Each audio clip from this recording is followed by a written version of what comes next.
Hi, I'm Scott Flowers with Cloud Ninjas. Today we're going to continue our series on the Dell PowerEdge R830 server. In this video, we're going to specifically focus on memory. Let's get going. Hey, thanks for stopping by today to learn a little bit more about the Dell PowerEdge R830 server. Do us a favor, if you find anything that helps you in this video, click that like, smash that subscribe. All right, we'll top in. Now, this video is going to be dedicated to memory for the R830 server. So what we're going to do in this video as a whole, first off, we are going to go over some general information about the RAM. We're going to talk about the speeds, the sizes, what types of modules you can physically use. We're going to show you the max amounts for those different types. And then at the end, the real fun part, we're going to show you how to install them and what DIMM slots you should put them in for your installation if you're not maxing them out. Let's just hop into the fun stuff. All right, let's start with some general information. So this is a DDR4 box, so it'll be DDR4 memory.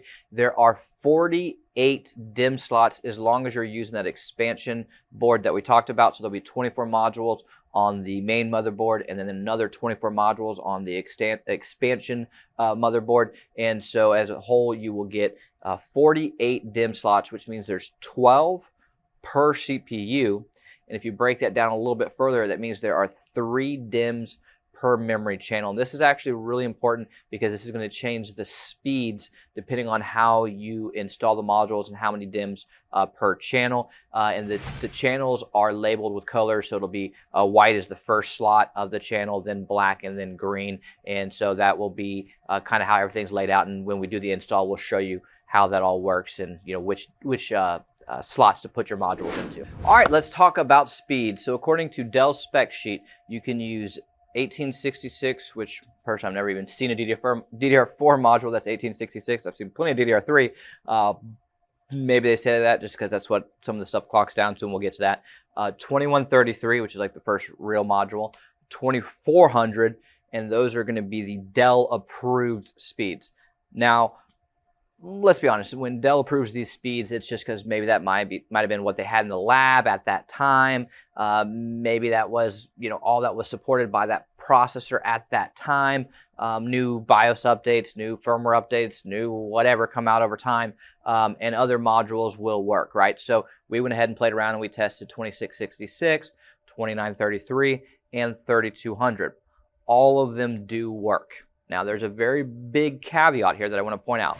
None of them run at that speed, okay? So this is important only really if you maybe just had some laying around and you wanted to, use them. And you don't want to go buy new modules, especially with memory prices being just absolutely absurd right now with the memory shortages that are going on. And one other important note when it comes to the speeds, and we're going to be skipping ahead a little bit here, depending on the type of module that you're using, if you're using an RDIMM, when you're using 3 DIMMs per channel, it's going to go all the way down to 1866, regardless of what speeds you throw in. Now, if you're using an LRDIMM, it actually can stay at 2133. So there's a little bit of an advantage by using LRDIMMs there that when you're putting 3 DIMMs per channel, let's just say you're maxing it out and putting all 48 slots full, you can still run at 2133 with LRDIMMs. Let's talk about sizes. So the size of modules you can put in, you can go as low as a 4 gig, an 8 gig, a 16 gig, a 32 gig, a 64 gig, or all the way up to 128 gigabytes. Yes, you can put in 128 gigabyte DIMMs,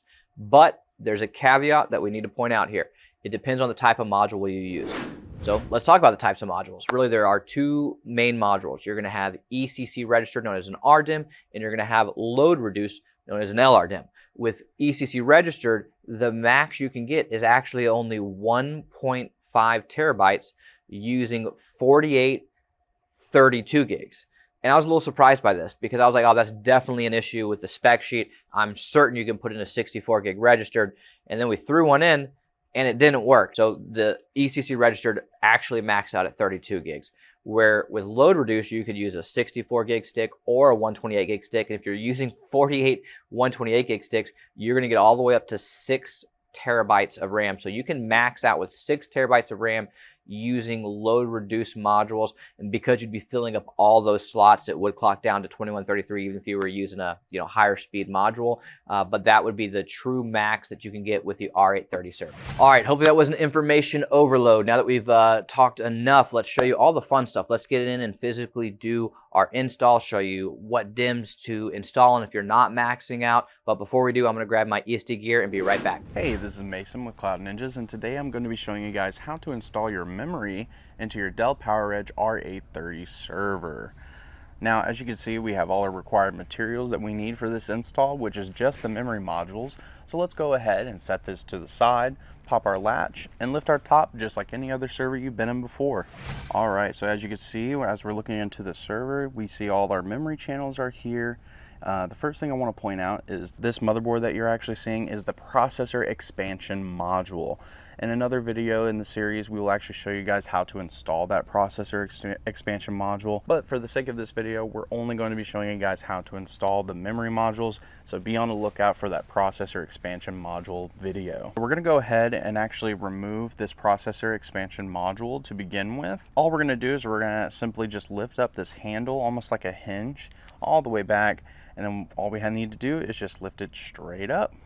And then we're going to go ahead and set it to the side. So the next thing we're going to do actually is to remove these cooling fans here. So all you need to do is actually lift up the two blue levers at the ends and then lift the cooling fan straight up. And then we're going to go ahead and set it to the side. As you can see, after removing the processor expansion module, this CPU will control these 12 DIMM slots. This CPU will control these 12 DIMM slots. And then on the processor expansion module, this CPU will control these 12, and then this CPU will control these 12. When you're looking at these channels, they are colored differently. The white indicates that it's a primary channel, the black indicates that it's the secondary channel, and the green indicates that it's the third channel. So let's go ahead and label these DIMM slots in the order that they should be installed in. We're going to start off with A1, and then A2, A3, A4, A5, A6, A7, A8, A9, A10, A11, and A12. And then you'll go ahead and install B1, B2, B3, B4, B5, B6, B7, B8, B9, B10, B11, and B12. And so that is how your memory channels are actually labeled in the server, and that should be the proper order of memory modules that you will be installing into your Dell PowerEdge R830. All right, so let's go ahead and install our memory modules. So the first thing that we want to show you guys is whenever you're looking at your memory module and you see this notch right here that's kind of in the middle of the memory module, you'll want to make sure that that notch is actually lined up with the middle line that is in the channel, and that is located right here. So every time that you install a memory module, make sure you're looking at that notch and lining it up with that middle line, because you don't want to damage the leads on that memory, and you might even need a replacement module or a motherboard. So just be very careful when you're installing your memory. All right, so let's go ahead and slot in our first memory module into slot A1. So go ahead and place your memory module into the slot, making sure that notch is lining up with the middle line, and then just simply press down on both sides till you hear a click sound. If you're not hearing that click sound, it's important to double check and make sure that the tabs on both ends are actually holding the memory module in place. Because if you didn't hear a memory sound or those tabs didn't lock that memory module in, when you boot up the server, the memory isn't going to be recognized. And so this will make you go through a whole whirlwind of troubleshooting issues trying to figure out what the problem was, when in reality, it's just not secured. So go ahead and make sure that you're hearing the click sound and double check those tabs to make sure that the module is secured. All right, so now we'll go ahead and fast forward to show you guys what it looks like when you only have one processor controlling 12 DIMMs. Be right back. All right, so this is how it will look when you have one processor controlling 12 DIMMs. As you can see, we have this processor 1 right here, and it's just controlling all 12 DIMM slots that are right here, and that is how the configuration will work. All right, so let's go ahead and fast forward to show you guys what it looks like when we have 24 memory modules installed to the Dell PowerEdge R830. Be right back. All right, so this is what it'll look like when you have 24 memory modules installed into your Dell PowerEdge R830 server. All right, so now that we have the 24 memory modules installed into our Dell PowerEdge R830 on the base motherboard, not the processor expansion module, but this base motherboard, we'll go ahead and show you guys what it looks like when we install the other 24 DIMMs in the PEM, or otherwise known as the processor expansion module.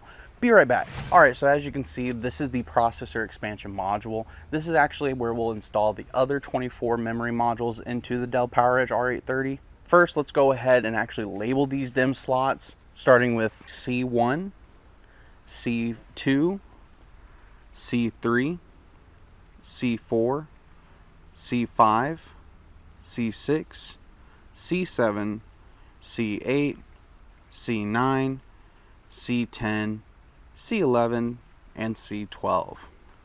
And then this last processor, the DIMMs slots that you will need to install for it will be D1, D2, D3, D4, D5, D6, D7, D8, D9, D10, D11, and D12. All right, so now that we labeled all these DIMM slots on the processor expansion module, let's go ahead and fast forward to show you guys what it looks like when all the DIMM slots are filled with a memory module.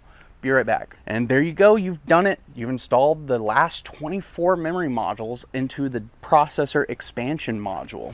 All right, so now that we have the last 24 DIMMs of the server installed into the processor expansion module, we can actually now go back into the server. So first we'll actually reinstall these cooling fans that we took out earlier. Make sure that the connectors on the cooling fan are connecting to the ports that are on the motherboard, and then we'll just press these two blue levers back down. Next, we'll just take our processor expansion module and we'll go ahead and gently set it down, making sure that the port on the motherboard is connecting to that connector that's on the bottom of the processor expansion module. And so we're being as gentle as possible to make sure that we're setting this down. And so then now we'll go ahead and take this metal piece that's like a hinge and just set it right back down to secure it in place. And there you go, you've done it. You've installed 48 memory modules into your Dell PowerEdge R830 server. Hey, do us a favor, click that like button and smash subscribe. If you're looking for any custom built Dell, HPE, Supermicro, a Gigabyte, maybe you're looking for an AMD server or a GPU server, we do it all. We have both new and refurbished. So please give us a call or email us at sales@cloudninjas.com. That's sales@cloudninjas.com. Anyways, guys, thanks for stopping by.